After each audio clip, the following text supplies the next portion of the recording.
Welcome to Free Thoughts. I'm Aaron Powell. And I'm Trevor Burrus. Joining us today is Arnold Kling. He's adjunct scholar at the Cato Institute and author of The Three Languages of Politics, the third edition of which was just released by libertarianism.org press. Welcome back to the show, Arnold. Oh, thanks, Aaron. Your book is about how we talk about politics, but maybe we can start with how we don't talk about politics. There's kind of a folk theory of what political conversation looks like in this country that your book is, to a great extent, a pushing back on, a reaction against. So what is that idealized view before we get to what you think it actually looks like? Well, we might think of it as persuasion. That is, people, imagine playing by the rules of a high school debate team where, of course, you have to respect the people on the other side. There's nothing personal involved. You're just assembling facts and logic to try to make the most persuasive case for your point of view that you can. That would be idealized. I don't think anyone believes that that's really ever been the case in politics, but I think I think there have been times in the past where certain contexts or certain institutions could be counted on to follow that kind of model or attempt to follow it. And I think that's what's gone away in the 21st century, that the alternative, which I call demonization, of just trying to, imagine someone just cut you off on the highway and you just want the whole world to know what a awful human being that person is. Well, that trying to define your opponents as awful human beings is what I call demonization, and that's spread beyond where it used to be 50, 100 years ago.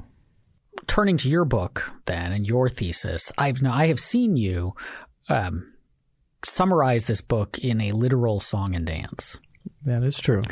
And well, how did you see that?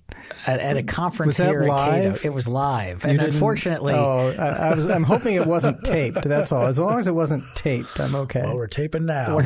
So unfortunately, this is an audio-only medium, so our audience can't necessarily get the full experience. But can you give us the song version of the pitch? I could, but my voice is my weakest part of the song and dance routine, so let's pass on that.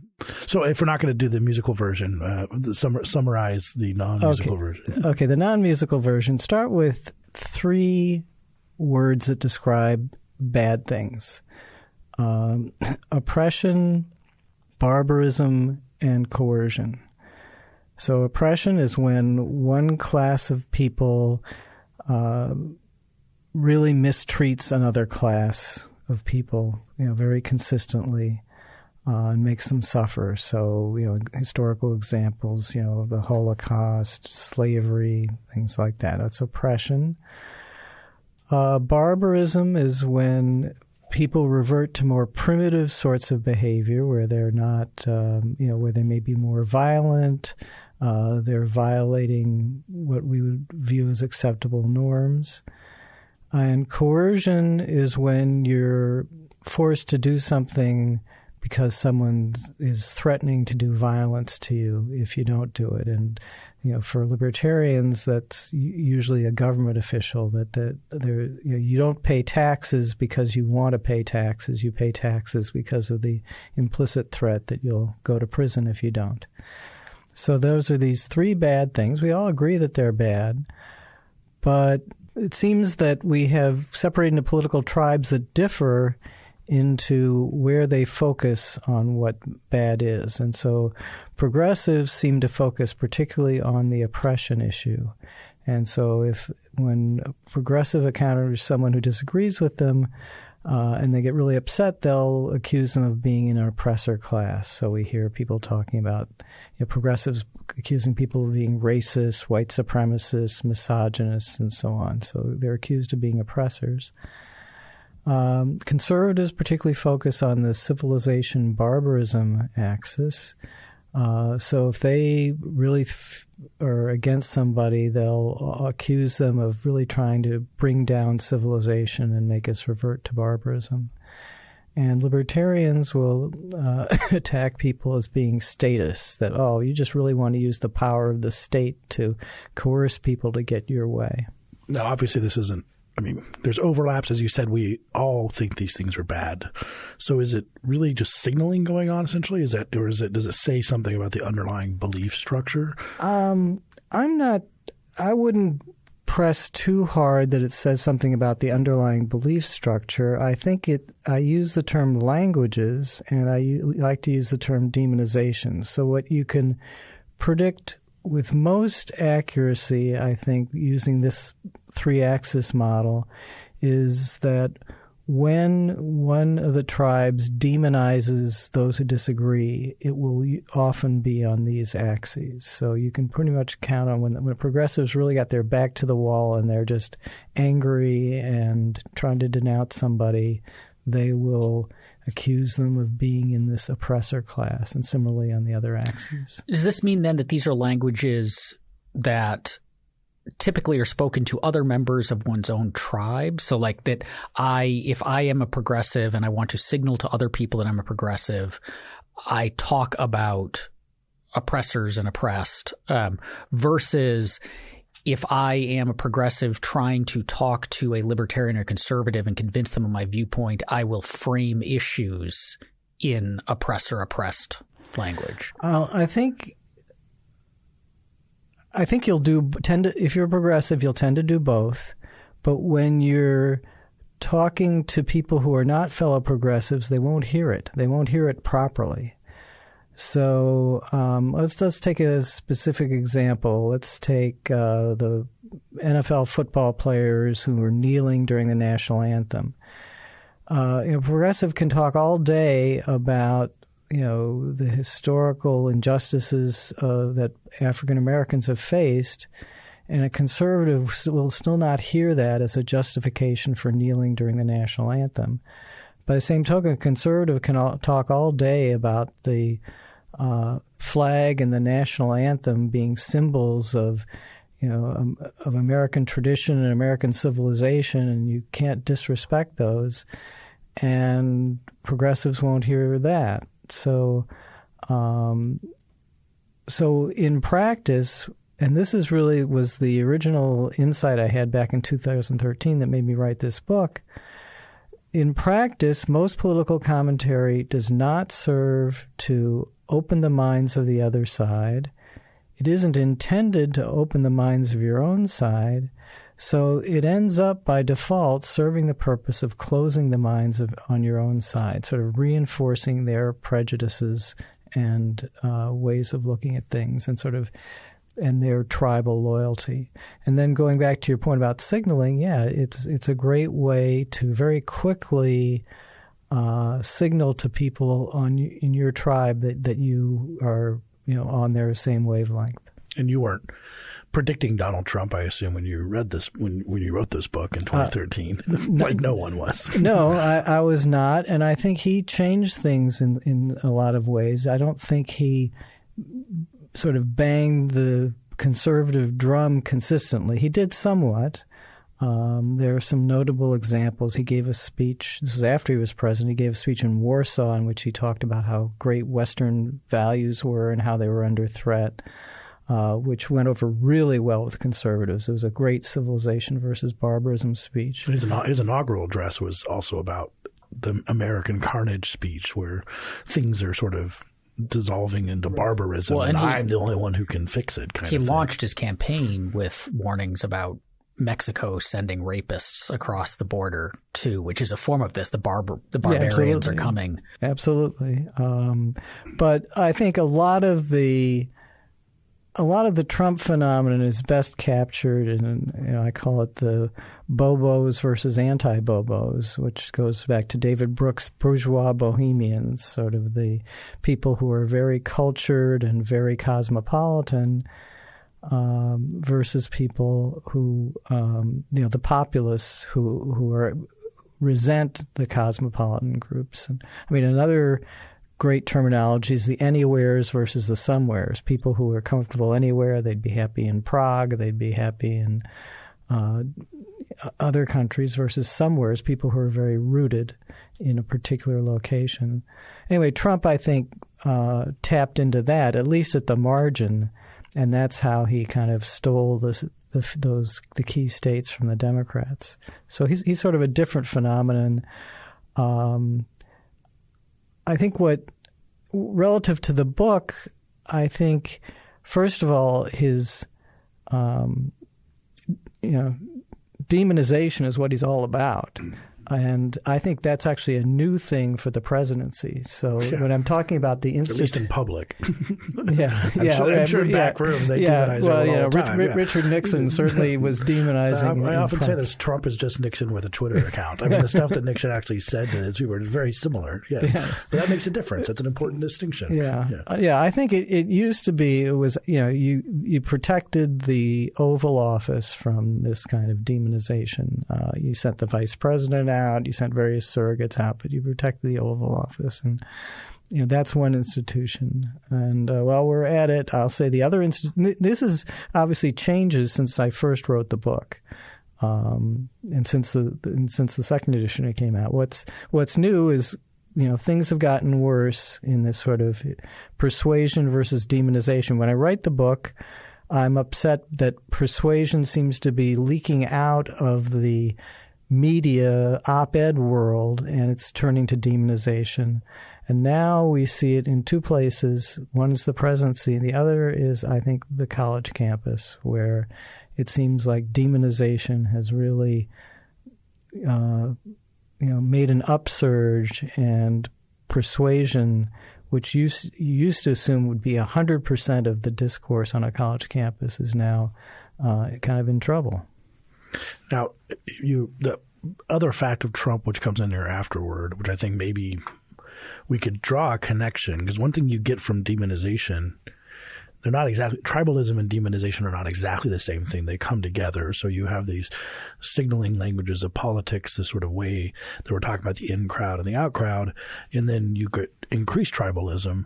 And then tribalism, and I think you quote Andrew Sullivan as sort of the way that the Republican Party, when it's a tribe – now led by Donald Trump, will switch on free trade and immigration. I mean, never that positive on immigration, but just follow him, and overnight it seems like it just switched him, because tribes do that, rather than nations or other types of groups.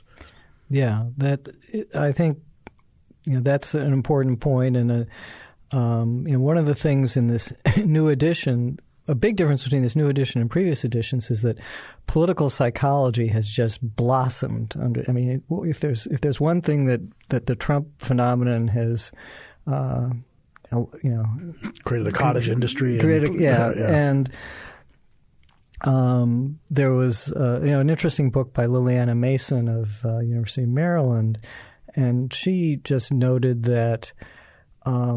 The big increase in sort of hostility between Democrats and Republicans is on sort of what's called the temperature indicator of sort of how much they hate the other party. On the issues, there's actually not been nearly as much divergence, and that gets to your point that people have even switched on the issues, and it just doesn't seem that the increased polarization is very much issue-driven. Why is that? And it gets to another question that I had, which was, if we're distinguishing, so we've got tribes, and which are sets in politics, we would think of those tribes as kind of ideological clusters. But if we've got those, why is the way that or an important way that we're distinguishing each other in how we talk versus simply the content of our ideas? That, like, if you and I were to sit down and start having a debate, it would become very clear where we disagreed with each other, and it would become clear that maybe I agree more with this person over here, but we wouldn't necessarily have to resort to talking about the world entirely differently. Yeah, I guess my first thought is that I think a lot of people don't really fit the ideological cluster model, and I think maybe one thing about these three axes, oppressor, oppressed, civilization, barbarism, liberty coercion is it maybe makes it sound like, oh yeah, we've got some, I've nailed down some ideological clusters. But I think Trevor has it right that a lot of this tribalism seems to be people just decide this is my identity, and then they that in turn determines which signals that are most important to them, and then they often align their positions on particular issues to their tribes, but then sometimes they don't, and sometimes they seem to be able to live with a different position on an issue than their tribe espouses. But as long as they still, for whatever reason, feel that tribal identity, they stick with it. Do you think this was at least these three values? I mean, these are not the only political values, but they're very common, and they've been. But have things been realigned a little bit more than, say, they were in 1950? Because in 1950, people talked about oppression and liberty and barbarism, but has it maybe as a percentage of constituency changed? Oh yeah, I think it's quite different. I was thinking about this recently. That if you'd asked sort of what does politics revolve around in 1950, it was probably a lot of it was communism and anti-communism. Of course, yeah. And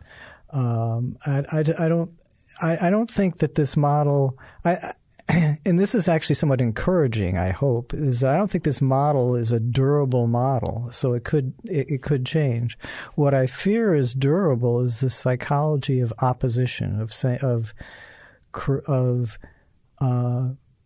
black and white, good and bad, that kind of outlook.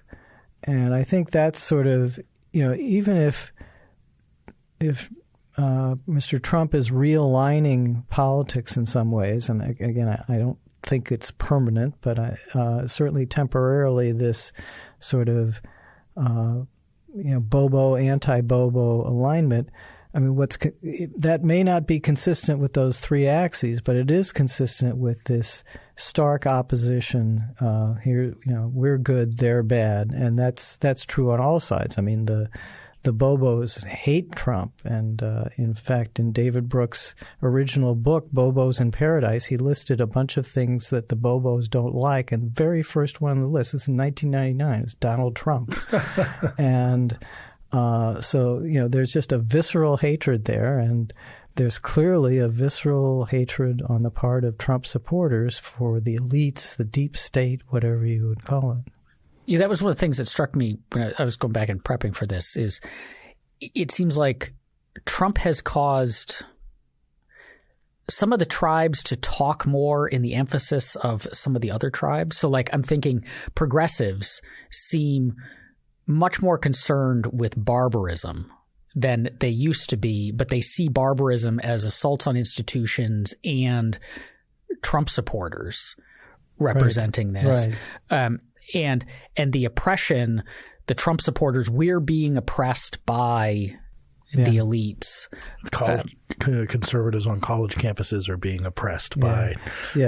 Although that doesn't. I think it doesn't truly fit the oppressor-oppressed narrative because they're really not like an ethnic class or whatever. But no, I think what you said is absolutely right. I was watching a ridiculously long podcast with Eric Weinstein and Timur Kuran, and they go on many things, but one of which is that as Trump sort of crashes through the guardrails of politics, so the example that Kuran reminded me of, I had forgotten, is that he insulted John McCain's patriotism, and you cannot get more violation of conservative guardrails than that. And Kuran's point is that actually helped him with his supporters, because his supporters said he's willing to do anything when he goes to Washington. He's not going to go native.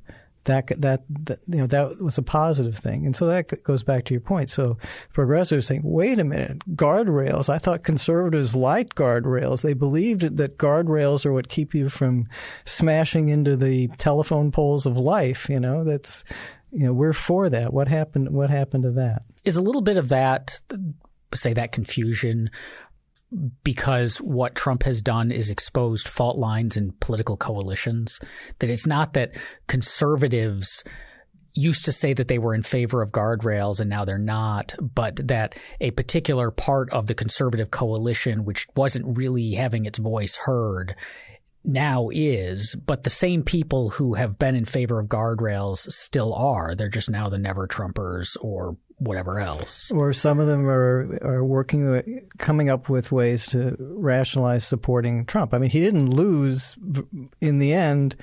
I think one of the smallest slivers in political life is Republicans abandoning Trump. I mean, that's, there were some, but they're mostly within a 10-mile radius of where we sit. And their votes don't count for very much, at least if they live in Maryland or D.C. Do you see so when we mentioned the 50s before, clearly we've had a wholesale shift in a pretty short amount of time in how we get news and where we get news from and what sources form our opinions. And I mean, you could start it even with, let's say, Fox News's advent, but then with the internet and everything else. And it's not Walter Cronkite anymore. It's not Tom Brokaw. It's a Wild West out there. And it seems to be that when people want to consume news, and they have a choice, and they don't just have ABC, CBS, and NBC, and they have a choice for, I want to go to the place that just tells me I'm really good and they're really bad, and that makes me feel really good, that's actually what people want to choose.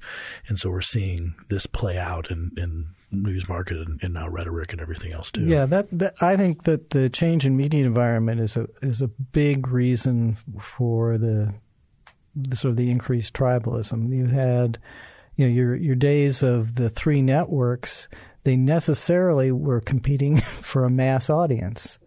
And so they wanted to be careful not to be too much on one side because they would lose more people than they would gain. But as the environment splinters, then you have people going after niches, like you say, and then people respond to that. As an aside, I would say our political environment looks just way more splintered. If we had a parliamentary system, proportional representation, can you imagine how many more parties we would have now than just the two? And it's just sort of, I think there's a real tension between this two-party system and the kind of splintered nature of the electorate.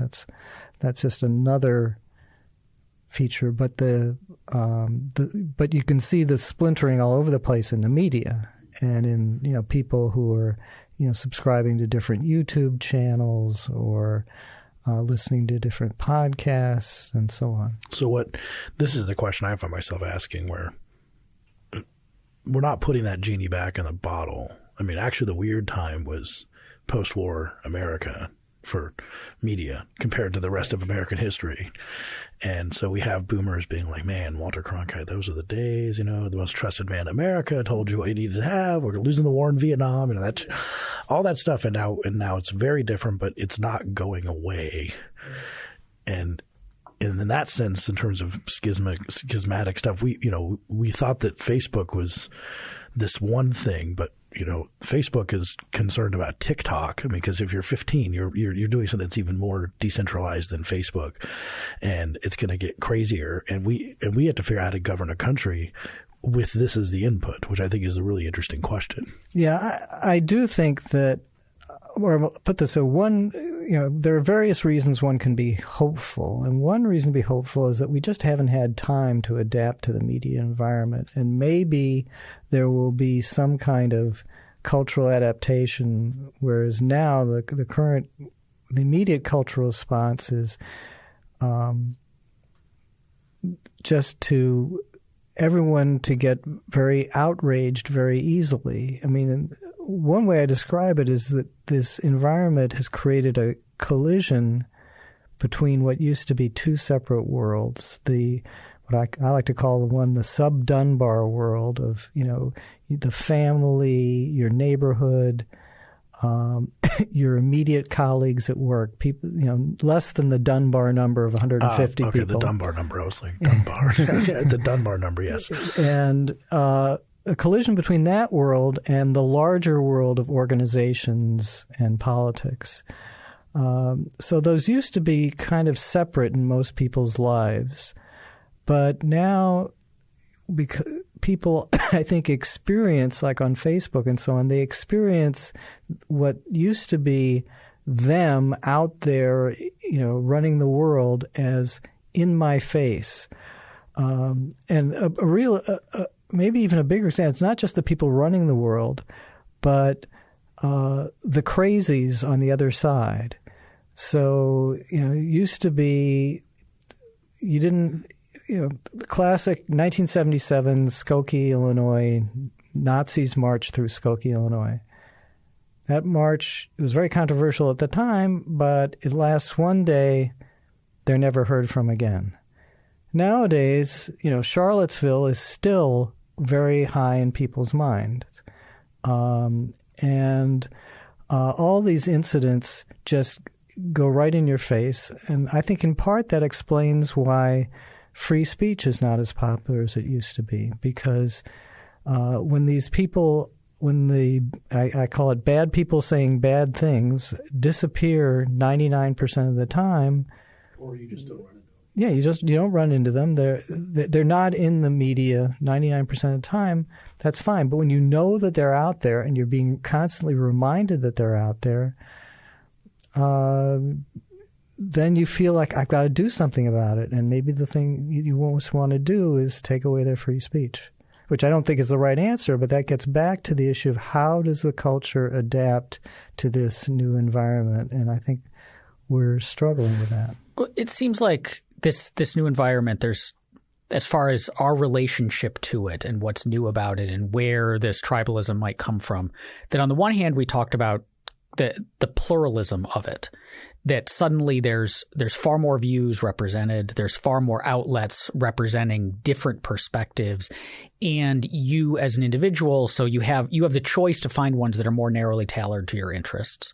But because so much of our online life, which is increasingly so much of our lives, is in the form of aggregators that are pulling from multiple sources. Like it's not like in the days of blogs where I had 5 blogs I visited every day, but if there were all sorts of other blogs out there, I'd probably never see them unless someone happened to write about it.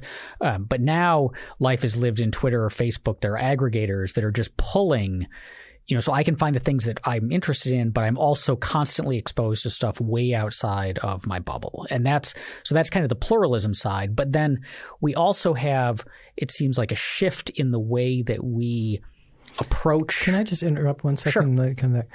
I think, unfortunately for now, the way we're exposed to things outside our bubble is we're given the most outrageous picture of them. So, I think so people on the left are convinced that, the alt-right is, 3/4 of Donald Trump's support.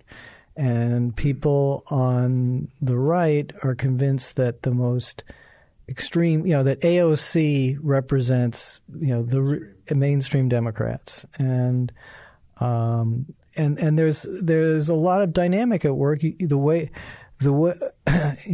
evolutionarily, a good way to call attention to yourself is to be able to tell people about immediate threats, because immediate threats in the prehistoric period were very important to be able to know about. And so it's easy to call attention to yourself as a conservative, by talking about how threatening the extreme progressives are, and same with the other tribes.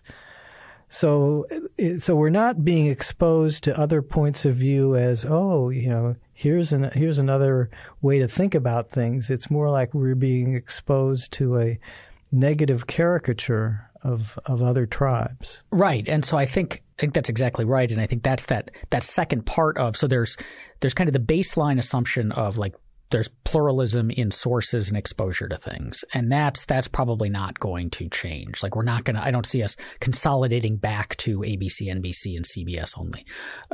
But what we also have is what you just pointed out, which is the way that we interact with that. And so, yes, on the supply side, I suppose, we are getting served things that are tuned to be outrageous because that's what's going to get us to click and share and comment and so on. But we also, it seems like we are seeking that stuff out. Like we've decided that the best way to immerse ourselves in a pluralistic news environment is to find all the stuff that upsets us because it's fun and it's engaging and so on. And that seems like the thing that maybe is the most likely to change as we gain more exposure to this media environment. In the same way, like, so we had phones are incredibly addictive and there's lots of stuff going off and people become buried in them. And then what we have seen over the last several years is people figuring out kind of a degree of attention hygiene where I'm going to turn off my notifications or I'm going to install software that blocks this stuff out. And we're becoming like more mindful in our approach as we get used to this new environment. And so I wonder if we could see something similar where people start to say, yes, there's lots of sources, but it's maybe not good for me, and kind of the constant self-improvement mindset that seems to dominate among millennials, right? Like we're going to, just like I'm going to fast every 2 weeks, I'm going to go on like a news fast every 2 weeks and so on. That part of the culture might shift so we're better interacting with the pluralistic sources. I think that's one possible channel, but I would caution you that a lot of the book, the Three Languages book, delves into sort of the psychological attraction of doing demonization versus persuasion. It's less work, it's more emotionally satisfying, and it just seems to be a habit people have. There's this one of my favorite sort of little topics in the book is called the law of asymmetric insight, which is when you find that somebody disagrees with you, you try to find, it's difficult, that there's some cognitive dissonance there. Oh, Aaron, who I respect, disagrees with me. That's a problem. But if I don't respect Aaron, if I say, oh, well, he's just doing that because he's a bloody so-and-so, well, then that makes it easier. It gets rid of the cognitive dissonance. And so what you have is people who say, you're not, I don't have to listen to or they tell other people in the same tribe, you don't have to listen to those people because they're just shills, bad they're people. hacks, they're shills, they're hacks, they're bad people, they're just doing it because they're just saying it because they're not giving you the real reason for their beliefs. And that is really what a lot of political commentary degenerated into, and that's what when I was first writing the book and first noticing that. But what that gets to, in answer to your question, is I think there's a lot of psychology that that encourages people to use these simple heuristics of demonization rather than engage in the more challenging task of persuasion. And I think that's a much tougher cultural shift to make. And in fact, I think that's where the cultural shift has been going in reverse. And again, I go back to the college campuses where, you're supposed to be taught to be able to put yourself in the mind of people with different points of view. And now there's just this trend to shut down people with different points of view. It reminds me of our colleague Alex Narasta, who likes to go and poke people on Fox News every now and then. I believe he was being interviewed by Laura Ingraham, who at one time probably would have said many nice things about Cato, or at least some nice things about Cato. But she accused him she said, why does the Cato Institute want more immigration? Do your corporate backers just want cheaper workers. Yeah, right. You know, and Exactly. so it just had completely switched. Like we're now the other to her. Right. I think 10 years ago she would have been, and now our motives are suspect for why we would want more open immigration. Yeah, that's a classic asymmetric insight. Yeah, you say you're giving me all these overt reasons why immigration's okay, but really it's just I'll tell you why you really are saying that. Yeah. So how much does this tie into another factor that it's been?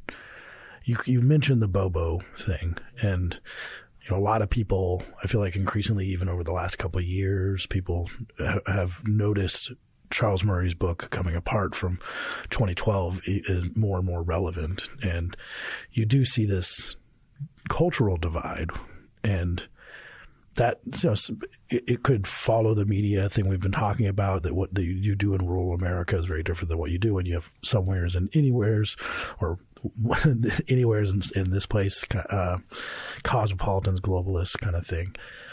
Guns is the one that really gets me on this, where it's not even a debate anymore. It's a cultural signal, and you have some people in the Northeast who've never seen, maybe been around a gun. And their reaction to him is disgust, I would say. That you can't really have a coherent conversation about what gun policy should look like when someone's emotional response to guns, like if you held out a gun to them, they would recoil like you were holding a cobra or some sort of fetid rotting. Yeah, exactly. So of course they're not going to have a conversation, and that's not true about all political subjects. I mean, taxes is not exactly the same way.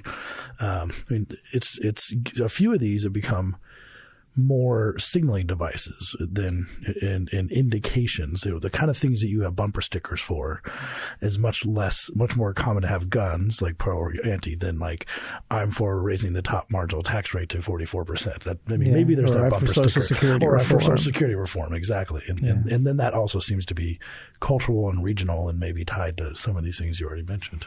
Yeah, there's definitely a cultural divide.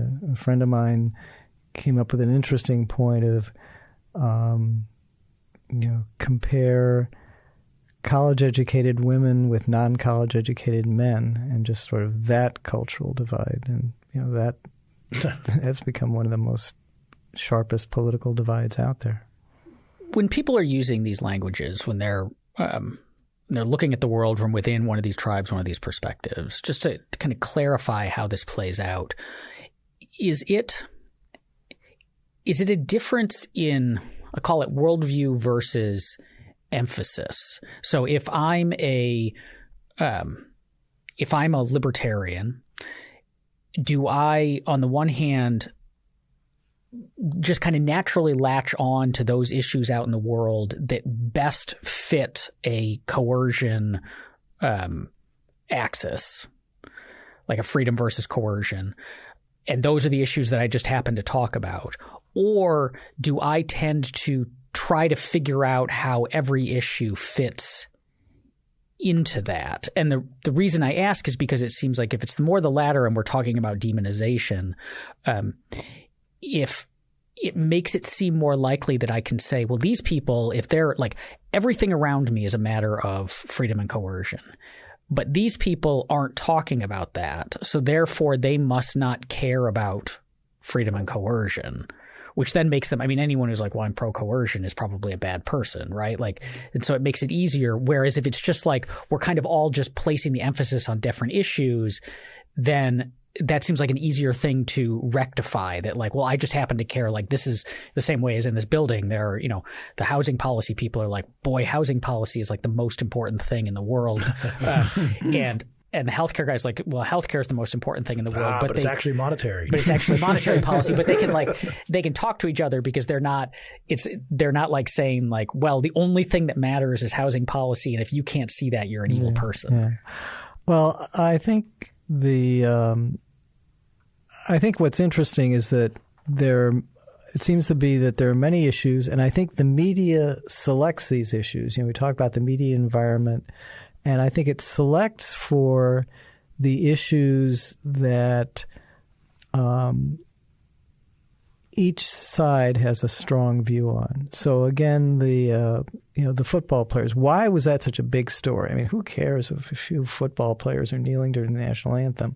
What makes it a compelling story is that the progressives and the conservatives just see it with such different frames, and they view it so strongly within their own axes. How much are people pushing each other to use the languages and even more starkly? Because I find that to be an interesting thing where it's in some social situations and some debates and just some tribal situations, the more tribal that they're being, the more it might push you to be more tribal too, right? So you could have a situation of college football where, if the Ohio State is going to deck themselves out and do all this stuff, then the Michigan people have got to answer basically. And so if it's going to say, if we're going to have this policy, then we need to have, so it's whether it's policies and then rhetoric. So restrict immigration. Now the Democrats are open borders. I mean, who knew 10 years ago that would have been wonderful to know, but no, who knew they're open borders now? Yeah. How much will we see that, do you think? Yeah. I think, that's probably a result of what's called sorting of people. So people are going to have more nuanced views and less tribal views if they encounter on a day-to-day basis people from different tribes. But what's happened over the past few decades is that people really have separated, geographically, by social class and so on, so that there are a lot of, I assume that there are a lot of people who've voted for Hillary Clinton who never met a Trump supporter personally, who never have had more than a 10-second encounter with a Trump supporter, and probably vice versa. So that is bound to increase tribalism, because if you only talk to your own side, in fact, there's some psychological research that shows this, and I was just reading it in Cass Sunstein's book on conformity, that if you put like-minded people together, they become more extreme, and we've seen that play out. So what can libertarians do in this? I mean, we have the languages of politics, we have all this. I remember a couple of years ago, our friend Catherine Mangu Ward, who's been on the show, is editor at Reason Magazine, contributed to a Washington Post magazine piece about how to fix our divided politics. And her suggestion was befriend a libertarian, which I actually kind of appreciated. It's like, maybe it's a little bit self-aggrandizing, but it's like, we kind of are orphans in this. Yeah, possibly. My line is, the college students, left-wing college students cried after the last election. We cry after every election. But does someone? It's really odd that, if you think about how do libertarians end up being the people who want to see civility? And I'm not sure I have the answer to that. But I think it's true. I think in the last few years, like, a lot of the pleas for civility in politics have come from the libertarian side. And that's, if you think of, some of the historical libertarians, I don't think of them as being not combative. Yeah, Lysander Spooner is usually not the first civility person. Yeah, Ayn Rand was she was combative. Rothbard's combative. Why is it that we're like trying to hold up a white flag? What's going on? Could it have something to do with our commitment to freedom of expression, that incivility to some extent is an attempt to shut down other people and other sides of conversations, to just, like, if you're incivil to someone, you're just saying, like, I don't respect you, I'm not going to listen to you, I'm going to shout over you, and all of those are against kind of this crux of freedom of speech and freedom of expression, which is so important to the libertarian position. It's like to some extent, like, the kind of cornerstone of the whole thing is that we need to be able to have these conversations and hash stuff out. Yeah, that could be an explanation. Yeah. I think it's related, but I also think personally that, especially in our little world, which is a very small world, like buttway libertarian world, let's be honest. But doing my job, you're building up these barriers to any sort of partisan allegiance whatsoever. I mean, we have an understanding that, even if the Republicans did something good this time, like, those are not our people, like, and they will disappoint you tomorrow if they made you do something good today. And so if you really feel an aversion to identifying with any actual party or group, then you're not going to get sucked into those disputes. You're going to be able to see it. It's like Ohio State, Michigan fans, and I'm an Oklahoma fan, and I can watch that thing and be like, look, like, Michigan, sorry, every call did not go against you in that game, and I can see that because I'm an Oklahoma fan. But when I watch Texas, that makes it a little bit more difficult. But when I'm involved in the battle, yeah, well, that's true. But it's still, I think it still leaves a question of, why is it now we're especially, because we've always been sort of neutral between Republicans and Democrats, but why is it now that there's this big concern? I think, maybe your point about free speech, Aaron's point about free speech speaks to that. I wonder if there are just some other things going on in the current environment that make, libertarian. Again, libertarians not, you just don't think of libertarians as wanting to create kumbaya. It just isn't. Anything that's peaceful. I mean, yeah. So are we optimistic? I mean, that's what I guess a question even for Aaron. I know, and Arnold. And I mean, does it get better?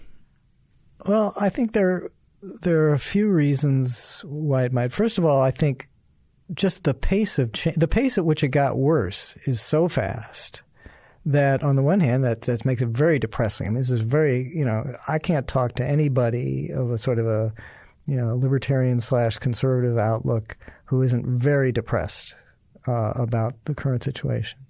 But it did change very fast, and that means maybe the pace of change is fast, and somehow there'll be another change. There's this issue of cultural adaptation that you've raised, that, we've had very little time to adapt to this cell phone, internet, always-on environment. The other thing is, and this goes back a little bit to my listening to that podcast with Weinstein and Coran, a lot of people may be pretending to put up with stuff that they don't really like. And I'm thinking, again, it's, on college campuses, putting up with this shutdown culture. I think the typical college administrator, the simplest path for them is to just cave in. Well, also, how about other students who aren't at the front line of the protest, but maybe don't really like the cancel culture, but they don't really want to speak up about it too? Right. All sorts of people don't want to speak up about it. And the easiest one for the administrator to respond to is the people who are shouting, who might shout. And I think also every administrator, regardless of sort of that, I think most of them come at it with a genuine concern of, are we really doing enough for African Americans and women on campus? I think it isn't like they're just being intimidated into it, but I think they are perhaps being intimidated into putting up with demonization methods rather than letting the campus be persuasion oriented.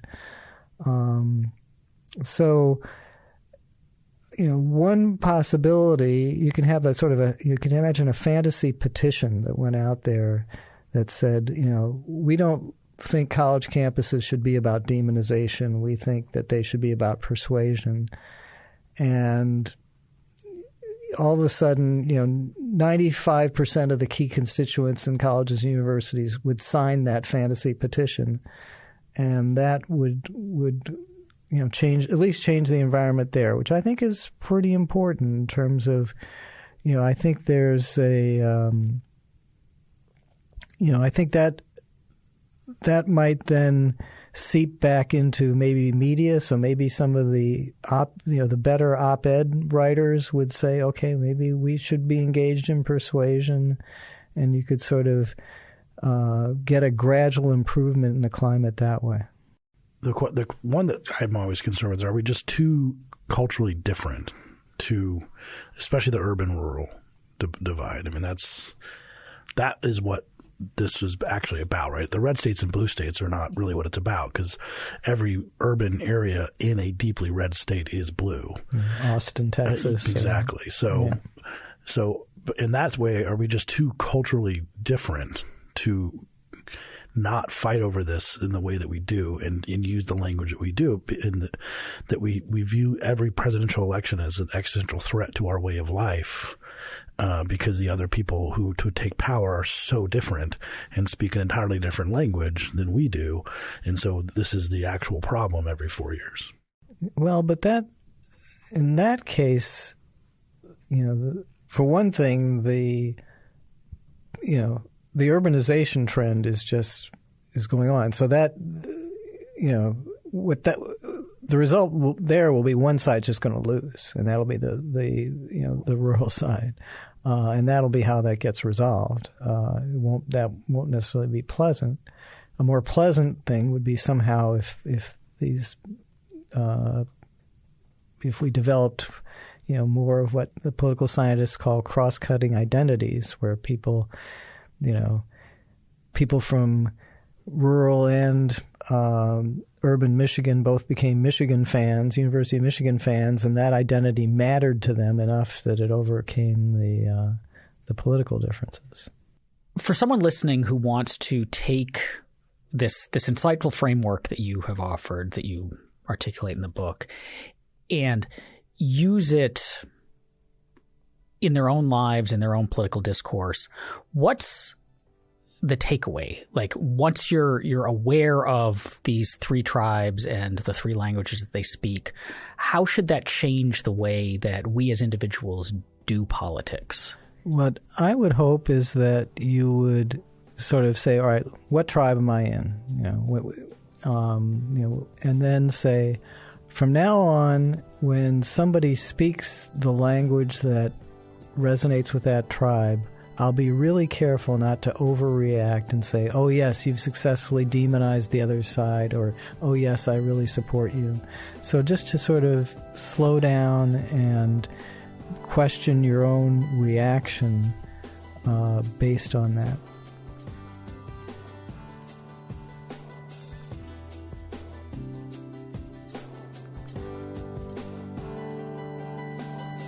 Thank you for listening. If you enjoy Free Thoughts, you can find our Free Thoughts discussion group on Facebook or on Reddit at r/freethoughtspodcast. You can follow us on Twitter at freethoughtpod. As always, please rate and subscribe to us on Apple Podcasts, Spotify, or wherever you get your podcasts. Free Thoughts is produced by Tess Terrible and Landry Ayers. To learn more, visit us on the web at www.libertarianism.org.